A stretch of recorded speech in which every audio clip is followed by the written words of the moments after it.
Hi, I'm Heinbach, and it's good to have you back. Welcome to the by now irregular Patron Q+A, where I answer the questions that are sent to me by the good people that support my work on Patreon. If you want to get a question in and answered by me on video, just subscribe to any tier there and look out for when I post a questionnaire for you to put in your questions. I don't think that's a questionnaire. A post where I ask you for your questions. So, without further ado, here we go. Oren asks, I saw a video a while back that was about your mastering process, and that you had a guy, Nathan Moody of Obsidian Sound at that point, who masters all your material, I assume for your album releases. Is that true for your YouTube content too? Or is there some software shortcuts plugins you use to expedite or streamline the process of mastering? Expedite. Okay, difficult words. You're challenging me with these hardcore English words. Okay. So for my album releases, I always have them mastered by someone else. Nathan Moody, I made a video on that you can watch here, did it for a few. Then for the Psy releases, Boris works, I think, with Salz mastering. And then there is Stefan Mathieu of Schwebung Mastering, who I've been working with recently on a few things, and I really treasure outside input on the albums. For my YouTube videos and such, I don't master them. I just basically use Vox & Go Elephant on the master to make everything a bit more leveled, and that's on the output of the video. It's not on the tracks. I tend to leave them very simple and raw. You're basically listening to the unmastered mixes, which is fine by me because I think I can do a good job at mixing. But I leave the job of mastering to someone who's special, whose business it is to master every day a track, 10 tracks, and just keeps churning through a lot of material. Pete Gostalo.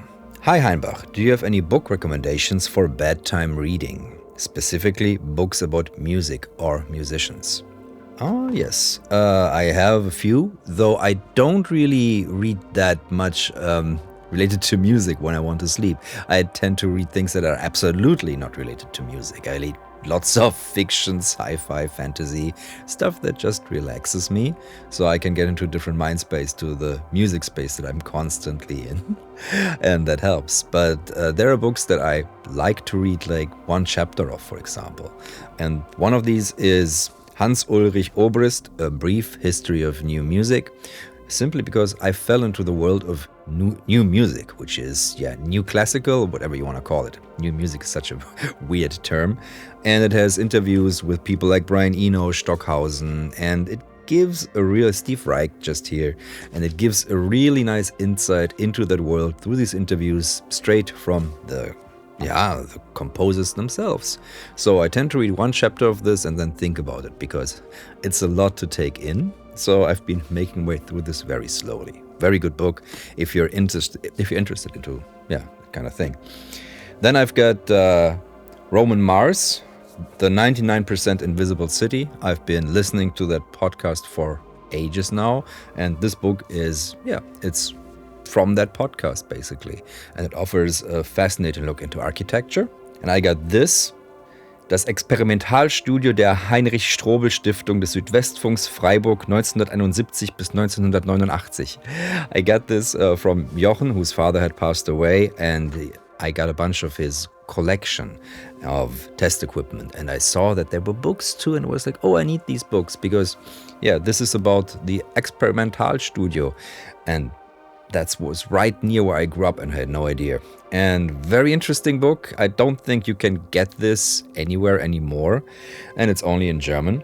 But it's by Nomos Verlagsgesellschaft Baden-Baden. If you're interested into the history of experimental electronic music in Germany, trying to track down something like this is lovely.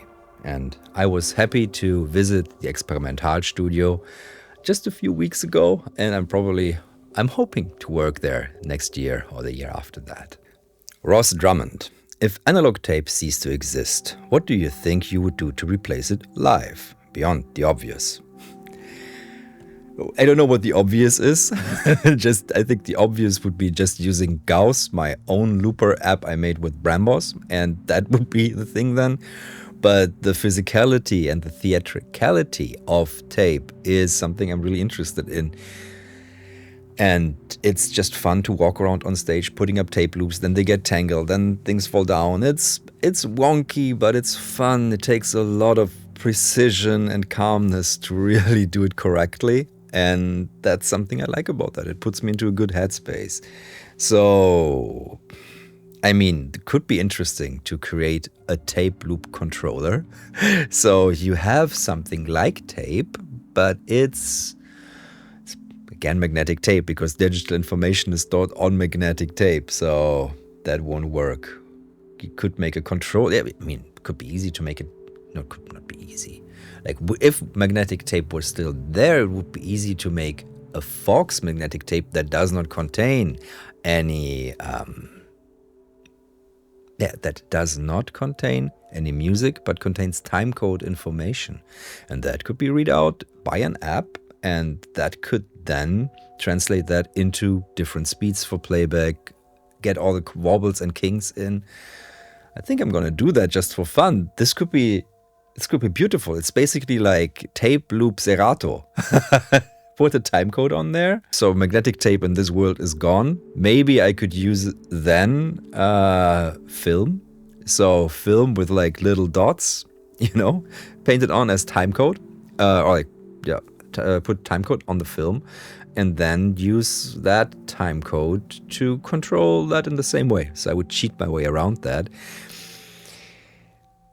And that in its own could be very interesting, but it's might feel fake because there's no need to do that. It's basically a bit of theatrics. The medium is removed from the control and it's haptics. So it might be a nice thought experiment, but it's not really, it won't really carry, for me at least. Adrian, aka Brutes, what's the best advice you could give to a young musician who is learning mixing as a composition technique for a healthy practice and growth? Healthy practice and growth. That's so funny. These are words like that in the music industry where I grew up, or like the music world, nobody thought about healthy practice and growth. It was all about let's get this out as good as possible and then, have fun. So healthy practice and growth is like a fun thing in its own. So it's always the best thing is listening to as much music as you can and trying to figure out how they did things, how they balanced things, how things work, and then incorporate that into your own music. So I'm fascinated by dub. I love dub. I love dub and early reggae. Huge fan of Lee Scratch Perry, so I try to incorporate. You have to show it to a bunch of people. So that's the next best thing. Simply, you've got the aux, and then hey, this is my music, can you listen? And then don't be offended when nobody actively listens, but you can listen through their system and see how it sounds there. And you're going to be like, oh my God, this sounds horrible. But yeah, listen to your music on a bunch of systems. And if you can, go to clubs and ask them if you can play your music on a big sound system, or a theater, or maybe a church. I don't know if churches sometimes have big sound systems, especially in the States, I think. Anywhere where you get access to a big public address system can be very, very helpful. That's how I got so much better at mixing. So both having like tiny speakers like an Auratone up here, but also mixing on huge PAs. You can hear every mistake very clearly if you listen to it in a big, big space. So ask around, ask friends and parents of like somebody who works at like a venue if you can play your music there. Yeah, that would definitely help you improve your mixes and also help you connect with people. That's one of the most important things after all with music, connecting. Jason Batchkoff. Looking back, what was a distraction you could have fixed easily but just ignored? There are thousands like little distractions, like spending time to really clean up the patch bay again after realizing I set it up wrong. So this patch bay here that I did for my mixer here, I've set it up wrong. I didn't really have an idea how to set it up and I just did it. And then I realized, no, this is not working at all. It just works like 50%. Downstairs, I've now set up a patch bay that's perfect. It's nice and it's easy. But since the patch bay here is so hard to reach and I need to disassemble everything, it would take like 3 days. I would have to disassemble everything, so I haven't spent that time. But those 3 days, I would get back over a year, basically. They would over a year just working here, it would speed things up and make things more comfortable. So that is time that I wish I just had now to invest. And yeah, that's a big distraction in the workflow. I don't else have any other like distractions that take me somewhere else. I'm very focused on music and creating art and promoting that and getting that out there and trying out new things. I'd rather need things that keep me away from work. So something like playing a video game is not a distraction. It's a healthy practice to avoid being this workaholic personality that I am. Ryan McClure. Hi, have you ever considered making official contact sound banks? I own dials and I'm looking forward to saving up for noises, but I'm interested in the amazing gear you come across on libraries. I downloaded your Haunted Wurlitzer and I'm loving it, but I would love to see an official release. So yeah, I mean, there are things out there. I've done this with Spitfire Audio. I've done Landfill Totems, which is a library instrument. And then there is, for the Mellotron, I did with G-Force. So there's a whole library of stuff from that recorded on Mellotron and then recorded back to digital. Then there are, like, I started doing decent sampler things. So on my Patreon, you'll find a bunch of decent sampler patches now. And I taught myself how to do that. Some are fun, it's good. And I like doing that too.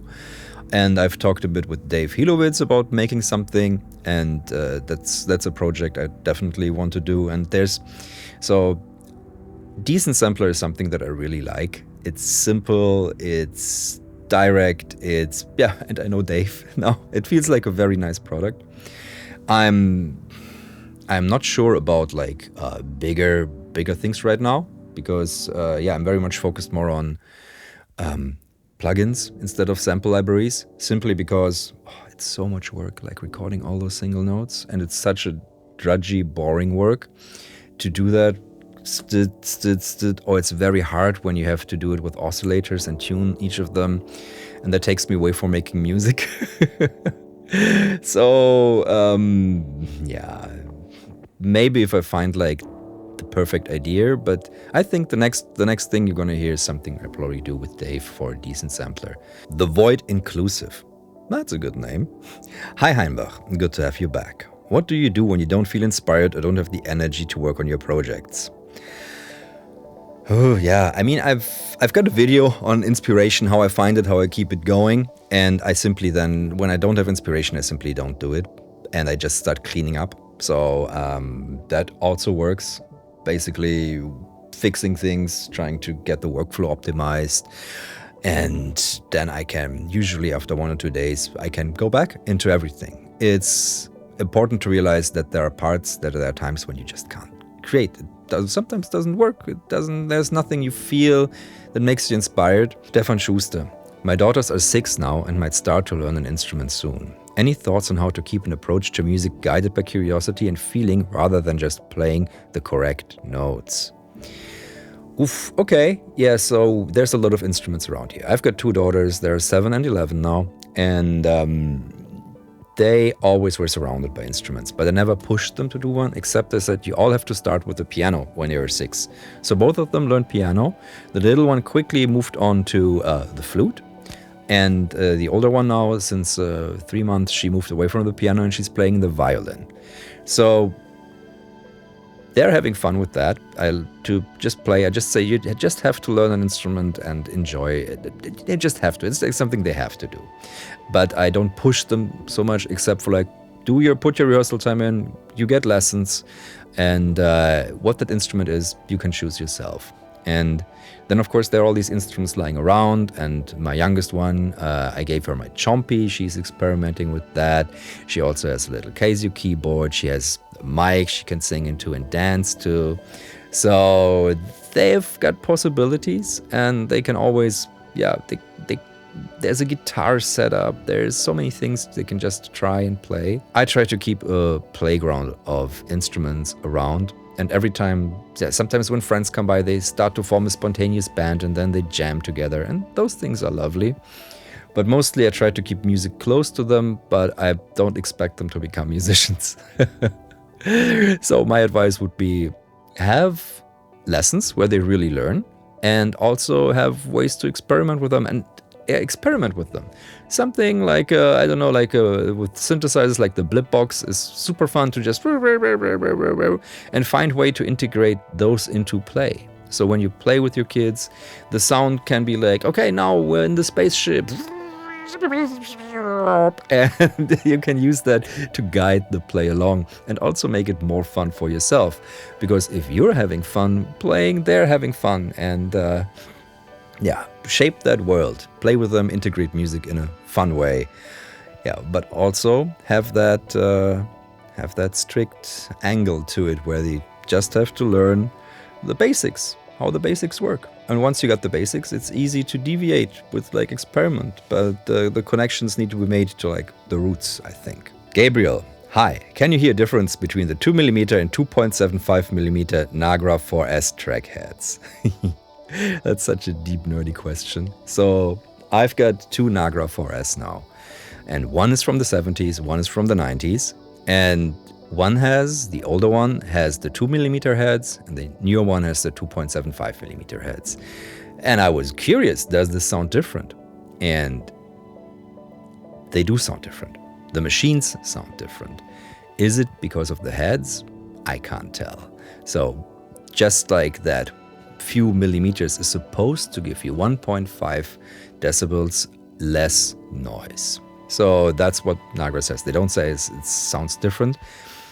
And I say, I think the machines sound different themselves. The older one just sounds slightly more vintage, and the newer one just sounds, sounds a bit opener and more clear. They both sound fantastic in their own right, but it's like things that you could probably do with just like a few dips of EQ. I can set both machines so there's no difference to the digital recording.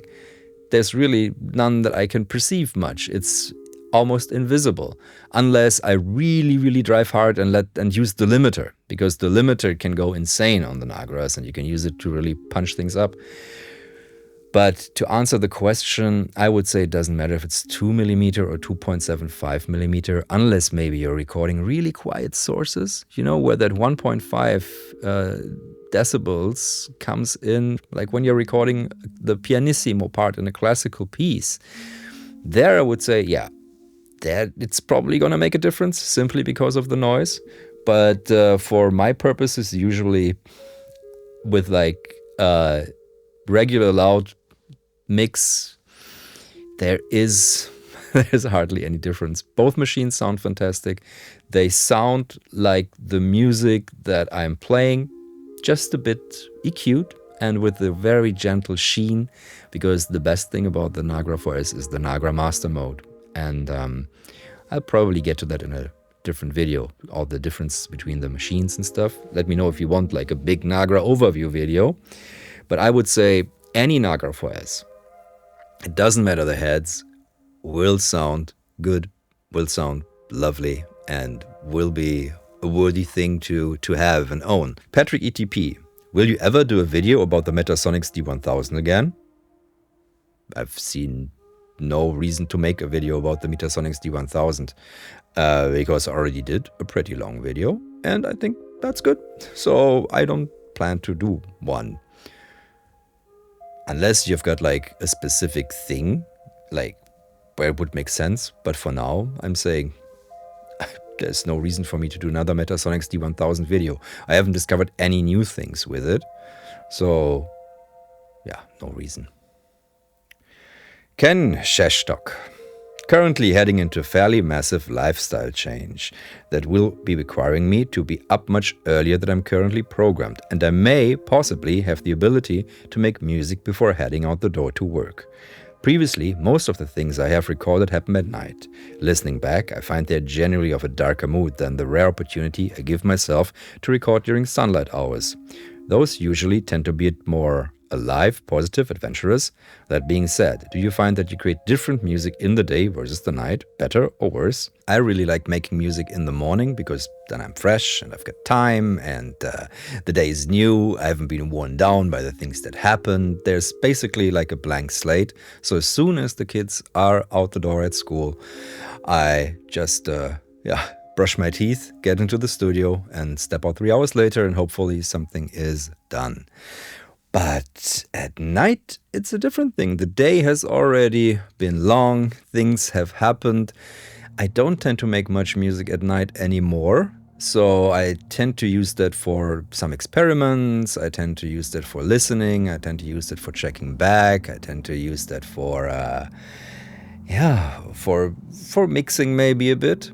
And if I do make music at night, it is a little bit more psychedelic usually. It tends to be more fragile, so there is a difference. But for example, with Bajak, Ach Kosmos, when we record, we tend to favor also the mornings, and we make this very dark music in the morning. It's no difference if we made it at night. We just can put in more energy and work into the morning sessions because, if you got a busy day, it's hard to be focused on the thing that you want to do, at least for me. And since I get to do music mostly all day and every time I want, I prefer fresh start in the morning and in the evening. I even tend to not make so much music anymore because I'm off the clock then. I do something else. Chris Sherman. I've been catching up on my German free jazz lately after seeing some tribute concerts to Peter Brossman, who was a hero of the Chicago jazz scene. I listened to Alexander von Schlippenbach's Globe Unity Orchestra, where Brossman plays alongside Jackie Liebzeit. Pretty mind-blowing. Is this area of German avant-garde free jazz relevant to musicians in Germany these days? Have you been influenced by this type of music? I can honestly say that I haven't. Except for Jackie Liebzeit, I haven't heard of any one of these people.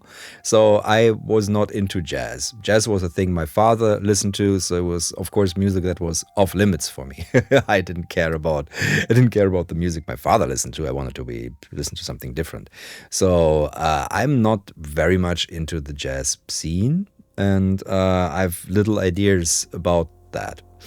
There are probably people that are influenced, especially in this one thing called Echtzeitmusik scene that you have in Berlin, which is real-time music, where there's a lot of crossover between electronic, experimental, improvised, jazz, and all these things. But as for me, I'm not influenced by this area of music at all. Kristen Skinner. Do you have any thoughts or advice on ways to spark a creative and fun collaboration when working for the first time with a new musician or a group? That's one of my favorite topics. I'm working quite a bit with ensembles now, Ensemble Modern, Ensemble Recherche, and more. So I go into these situations where I usually have some idea, and then we create the performance during a time of rehearsal. So I find two things very important. The first one is have an artistic idea. Have an artistic idea in your mind, have a vision. You have to have a vision, something you wish to express. That helps a lot. And sometimes that vision can just be, I want to try an experiment. That's also good. Can we try this experiment? And that experiment can fail, but you can just embrace that. In the end, this was an experiment. We tried it, we gave our best, put all our energy in there. So that helps to frame something in that manner. But also be aware of of how the group works. Try to get a feeling who they are, what they're doing, what their strengths and weaknesses are, and try to engage with that and try to connect and emphasize the positive and de-emphasize the negative. And try to create a workflow where everyone wants to be part of this. Respect everyone. Try to listen as closely to everything you hear and pick out the things that you think are great and then feed that back to all the musicians and yeah, get a feel for everyone in the room, and then it's your job to tie it all together. At least that's what my job is usually, to tie it all together and to develop the vision. And at some point there's gonna be coming things like, oh, someone has to decide that, we need to decide that, we need to decide that. And at this point you got the choice of like, oh, okay, I'm gonna decide this now, but some things you just leave open and say, let's decide this together. Who's for this? Who's for this? And then people are like, oh, okay. And there can be opposing views on many things, and you have to accept those. There doesn't have to be harmony constantly. Harmony and dissonance are just two sides of a coin. So you have to accept that some things are dissonant and some things are harmonic, and then you try to mix them in the terms of the group and then in the terms of the performance. I always encourage people to just bring the things that they always want to play. If there's like something that they never tried, try that. And that's good. I encourage experimenting. That's my way. Use venue music. Have you found any new sounds that work well being run through your metallic resonator beyond what you covered in your video dedicated to it? Also, do you find any issues with rattling if the sound going in is either too loud or pitched too low? Well, I made a plugin out of that. That's called Gong Amp, and yeah, the video about that is here. So I really spent so much time listening to the Gong Amp after I made the video, because I had to really find out how it works. And things that you mentioned, like the rattle and the howl that it does when you overdrive it, that was something that was so hard to implement. But we managed it with a lot of tricks behind the scenes. We managed to get that. So it is super tricky. So it's super tricky to do that. But if you just have the metallic resonator, many things work with that, especially if they're in tune with the pitch of your gong, which has like multiple pitches. So some things will be some notes will be out of the resonance zone, some will be right in. So you have to balance that and balance your playing around it. It's very easy with a monophonic instrument, but it's also wonderful to just run like little pings and clicks into it. I'm using it a lot with test equipment, and it creates such a vibe. It's such a vibe. It's wild. So to have a kick drum run through it and goes like goom, goom behind it, and it gives you a wonderful feeling. I tend to attach now rattlers to it to give extra like chains and stuff. Same as you can do in the plugin. All those things like the pillow and all of these things. These are things I discovered after the fact, after I got and played with it. There's so much to experiment, and one thing I would wish that I had more gongs to put in different gong sizes, different gong qualities would be absolutely lovely. But what it does is still absolutely unique. And that's all the questions for now. Thank you for asking them. If you want a question in, just subscribe to any tier, any paid tier on my Patreon, and look out for whenever I sticky one of those Q&A threads. Thank you all for watching, and I'll be seeing you in the next one. Bye.